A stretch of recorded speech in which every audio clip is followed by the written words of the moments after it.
Hello बच्चों, let us see the question.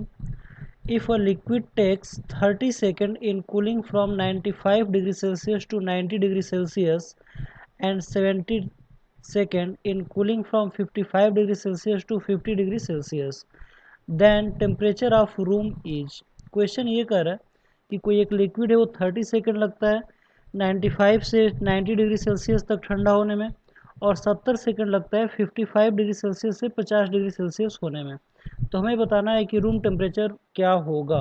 ठीक है, तो आइए समझते हैं कि इस क्वेश्चन का मेन की कॉन्सेप्ट क्या है और फिर इस क्वेश्चन को हम लोग सॉल्व करेंगे.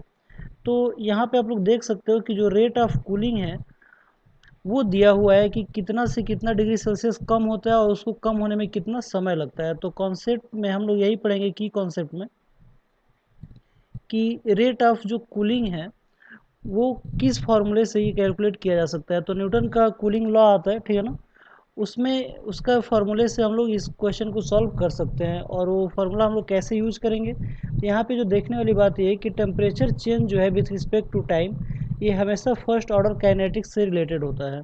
यानी कि temperature changes with respect to time takes first order kinetics.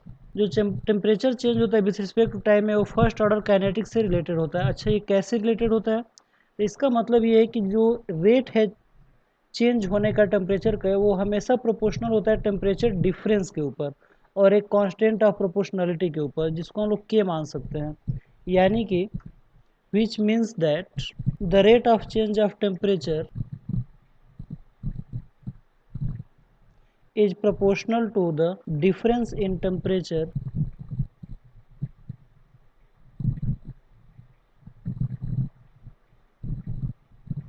with the constant of proportionality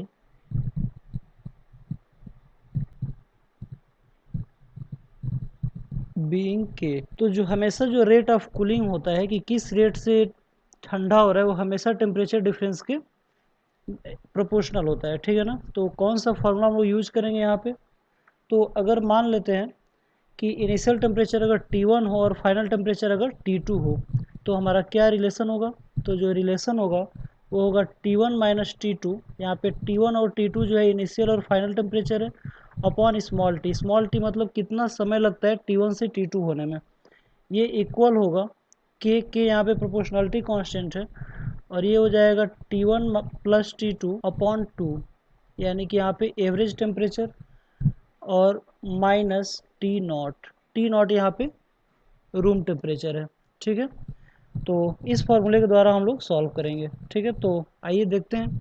तो फर्स्ट केस में क्या कर रहा है? तो फर्स्ट केस में 30 सेकंड लग रहा है 95 डिग्री से 90 डिग्री सेल्सियस होने में. ठीक है, तो यहाँ पे हम लोग केस फर्स्ट करेंगे.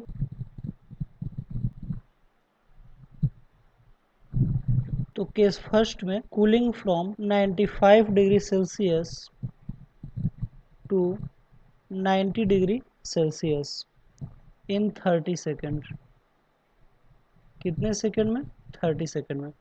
तो इस फॉर्मूले को यूज करते हैं हम लोग, तो ये हो जाएगा 95 minus 90 upon 30 is equal to k, और ये हो जाएगा 95 प्लस 90 अपॉन 2 माइनस T0. यहाँ पे T0 जो है वो रूम टेम्परेचर है. ठीक है, तो यहाँ पे 95 में से 90 को माइनस करें तो 5 आएगा. 5 अपॉन 30 करेंगे तो 1/6 आ जाएगा. तो ये हो जाएगा 1/6 इज इक्वल टू के, और इसको हम लोग ऐड करेंगे तो ये हो जाएगा 185 अपॉन 2 माइनस T0.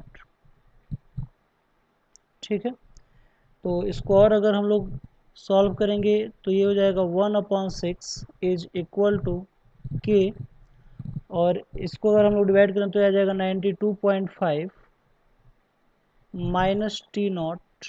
इसको हम लोग इक्वेशन नंबर 1 लिख सकते हैं. ठीक है, अब देखते हैं कि केस 2 में क्या कर रहा है. तो अगर केस 2 की अगर हम लोग बात करें, ठीक है, तो केस 2 में जो कूलिंग है वो 55 से 50 डिग्री सेल्सियस होता है. यानी कि cooling 55 to 50 degree celsius in 17 second. 70 second. ठीक है, तो इसके हिसाब से हम लोग फॉर्मूले को यूज करते हैं। तो ये आ जाएगा 55 minus 50 upon 70 is equal to k 55 plus 50 upon 2 plus t naught. तो यहाँ पे इसको माइनस करेंगे तो 5 आ जाएगा और 5 अपॉन 70 यानी कि 1 अपॉन 14 हो जाएगा इधर, 1 upon 14 is equal to k, और इसको सॉल्व करेंगे तो 105 हो जाएगा, और 105 को जब 2 से डिवाइड करेंगे तो आ जाएगा 52.5 माइनस टी नॉट।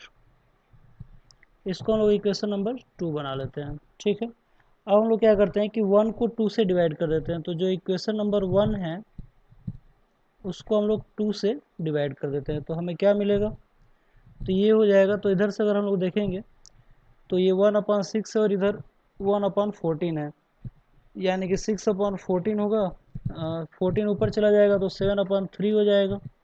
तो इधर आ जाएगा 7/3 इज इक्वल टू, और इधर हो जाएगा 92.5 minus T not upon 52.5 minus T naught. तो इसको अगर हम लोग सॉल्व करेंगे तो ये आ जाएगा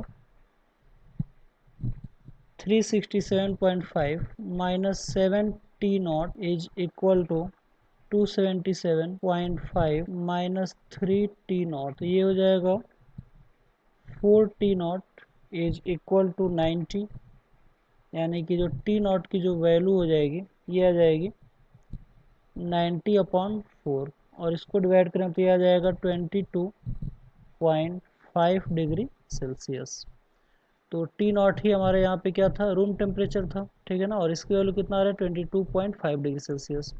तो आइए देखते हैं कौन सा ऑप्शन सही है। तो आप लोग देख सकते हो कि जो सेकंड ऑप्शन है वो हमारा सही ऑप्शन है, क्योंकि इसका आंसर 22.5 डिग्री सेल्सियस आ रहा है। तो आई होप आप लोगों को ये क्वेश्चन समझ में आया होगा। Thank you very much, good luck.